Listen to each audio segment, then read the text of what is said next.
Bien-aimés dans le Seigneur, recevez mes salutations dans la paix du Christ et surtout bienvenue dans cette nouvelle vidéo des sentiers de la foi chrétienne ayant pour thème « Prenez garde, vous ne savez quand ce temps viendra ». Alors, c'était une parole du Seigneur Jésus-Christ lorsque ses disciples lui demandent « Quand est-ce que ce temps viendra ?» après qu'il ait décrit une série d'événements qui se produiront à la fin des temps. Il dira donc, prenez garde, car vous ne savez quand ce temps viendra, le temps de l'avènement du Fils de l'homme, Jésus-Christ. La Bible, à travers les écrits, démontre que à l'époque de Noé, Dieu avait demandé à Noé de construire l'arche et de prêcher parce que Dieu avait constaté qu'il y avait du mal à terre et les hommes allaient avec les hommes, les femmes avec les femmes. C'était le mal partout. La loi du plus fort était la meilleure. Alors, Dieu demande à Noé de construire l'arche et de demander aux gens de se repentir et d'entrer dans l'arche puisqu'il y aura un déluge qui s'y produira. Les hommes vont prendre Noé comme un fou, un aliéné mental et bien plus, ils vont aider Noé à construire l'arche, mais ne vont pas entrer. Je vous invite à lire Genèse chapitre 7 pour cette histoire.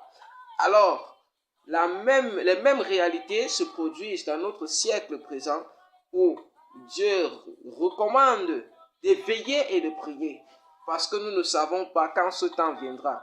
Notre arche aujourd'hui, c'est Jésus-Christ. Alors, il est question pour toi, mon frère, ma soeur, d'accepter ce Jésus qui peut permettre que tu puisses être sauvé.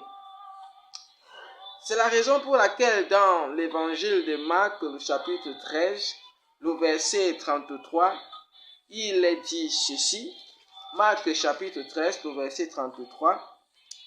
Prenez garde, veillez et priez, car vous ne savez quand ce temps viendra.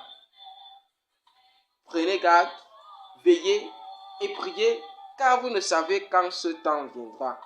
Oui, Jésus-Christ revient bientôt. Nous ne connaissons ni le jour ni l'heure, comme il nous l'a dit dans le texte de Matthieu chapitre 24, le verset 36.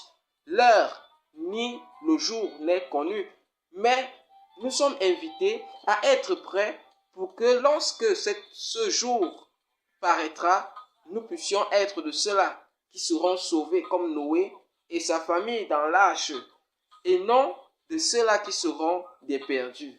Je t'invite, mon frère, si tu es encore dans un refroidissement, si tu te sens ne pas être prêt en ce moment, afin que tu puisses t'abandonner au Seigneur, qui peut te mener, te changer, te transformer à son image, et ainsi permettre que tu puisses être prêt pour le salut lorsqu'il reviendra, que tu puisses être également sauvé pour pouvoir bénéficier de ces précieux cadeaux que le Seigneur nous a réservé, la vie éternelle. Nous prions. Père céleste, nous te bénissons parce que tu nous as réservé un cadeau qu'est la vie éternelle. Alors que tu nous donnes encore de vivre ce temps de grâce, donne-nous de nous préparer afin que lorsque ce jour paraîtra, que nous puissions être prêts. Nous te donnons notre cœur afin que tu nous transformes à ton image. Au nom de Jésus, Amen.